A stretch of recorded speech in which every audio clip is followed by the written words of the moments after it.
हमारी संकुचित मनोवृत्ति। श्री बाबा राघवदास जी।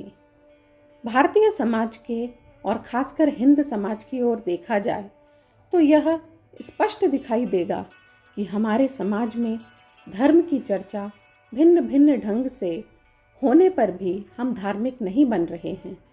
तीर्थ, स्नान, व्रत, नियम, उद्यापन, पूजा पाठ आदि बातों में धर्म का नाम तो बड़े ज़ोरों से लिया जाता है, पर गौर से देखा जाए तो हमारे हृदय के एक कोने में यह सारा धर्म अपने या अपने कुटुंब के भौतिक सुख की कल्पना के अतिरिक्त आगे बढ़ना नहीं चाहता है। जो साधु सन्यासी हैं, उनका धर्म भी घूम फिर कर अपने या अपने माने हुए परिवार तक ही सीमित रहता है। यही कारण है कि वेदांत के सुंदर, गंभीर, प्रवृत्त ज्ञान की थाली हमारे पास होने पर भी हम दोनों मलिन से बने हैं। इतने पूर्व काल में संत हुए और आज भी हमारी आंखों के सामने ऐसे अनेक महापुरुष हैं, फिर भी हमारा राष्ट्र पंगु ही बना बैठा है। इसका कारण वेदांत के उपदेश का दोष नहीं, पर वह दोष हमारे मनोवृत्ति में ही है कि हमें न कुटुंबियों से बल्कि जिनको हम अपना बड़ा गुरु मानते हैं उनसे भी यही शिक्षा मिलती है कि हमारा जीवन हमारे अपने लिए या उसके बाद कुटुंब के लिए ही बना हुआ है। उससे आगे चलकर देखें, मानव समाज के सेवा की चर्चा तक उन्हें नहीं सुहाती।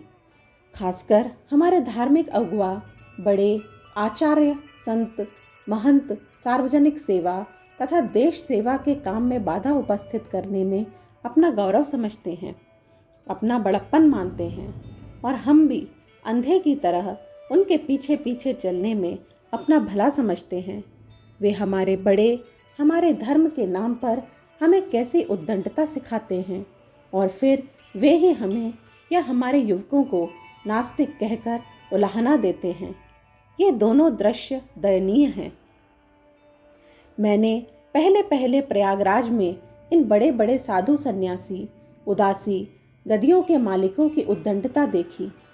कहाँ त्रिवेणी स्नान और उसके लिए आए हुए लाखों धार्मिक भावना से युक्त स्त्री, पुरुष, बच्चे, यात्री, दूर दूर से अपने घर के करोड़ों का नुकसान करके गाड़ी या रास्तों में किस्म किस्म के कष्ट उठाकर आए हुए यात्री, केवल इस भावना से कि प्रयागराज में संतों का दर्शन होगा, त्रिवेणी स्नान होगा।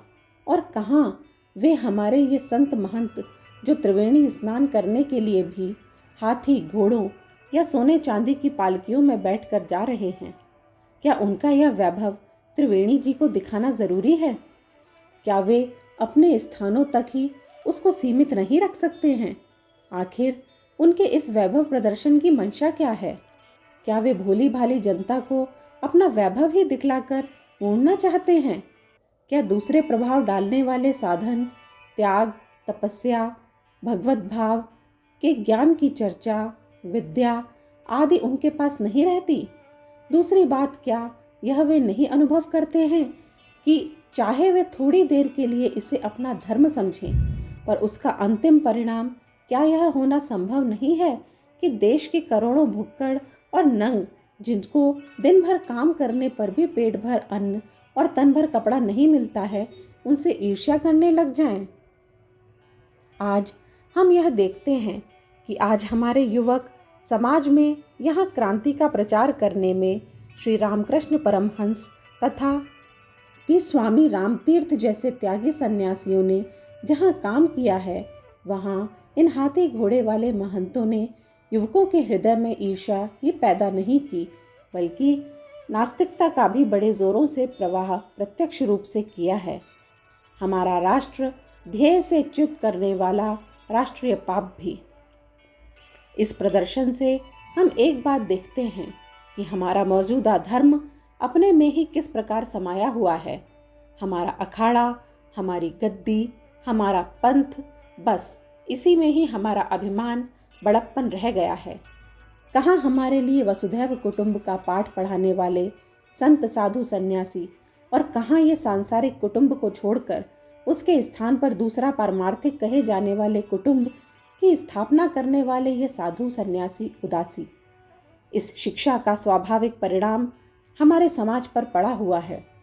श्री भगवान ने श्री गीता में बड़े जैसा आचरण करते हैं उसका अनुसरण छोटे भी करते हैं। यह जो कहा है वही हमारे समाज में हो रहा है।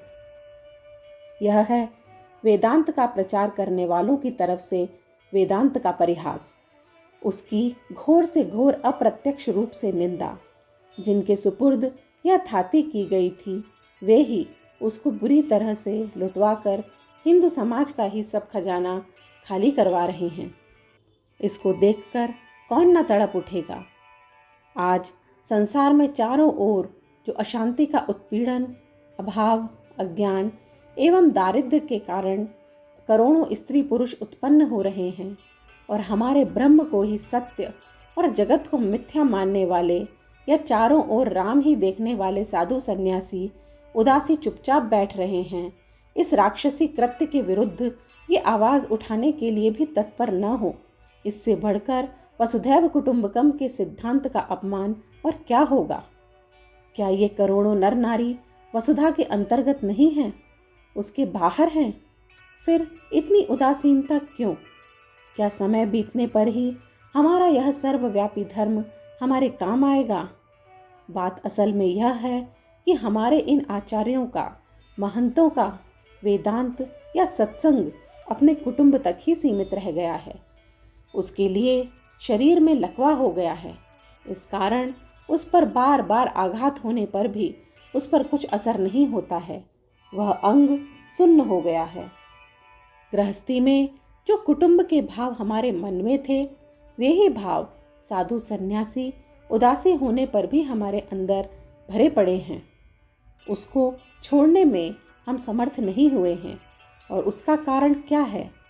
उसका कारण थोड़ा ध्यान से देखने से मालूम हो जाएगा कि जैसे श्री स्वामी रामतीर्थ जी महाराज ने हमें हमारे विकास का परिचय कराने के लिए कई छोटे बड़े वर्तुल के बाद भगवान के चारों ओर या ब्रह्म का जो अंतिम वर्तुल है उसी को लिए हुए बैठे हैं।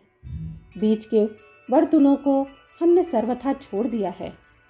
जैसे एक आदमी सीढ़ी के पहले डंडे पर बैठ कर पैर रख के अपना दूसरा पैर उसके ऊपर के आखिरी डंडे पर रखे, इस अवस्था में उस गरीब की जो दुर्गति होती है वह दुर्गति हमारी हो रही है।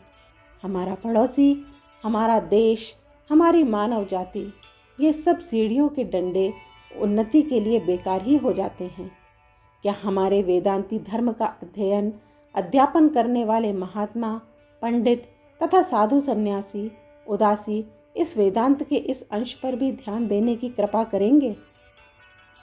अखंड ज्योति, फरवरी 1951, पृष्ठ संख्या 9, 10, 11।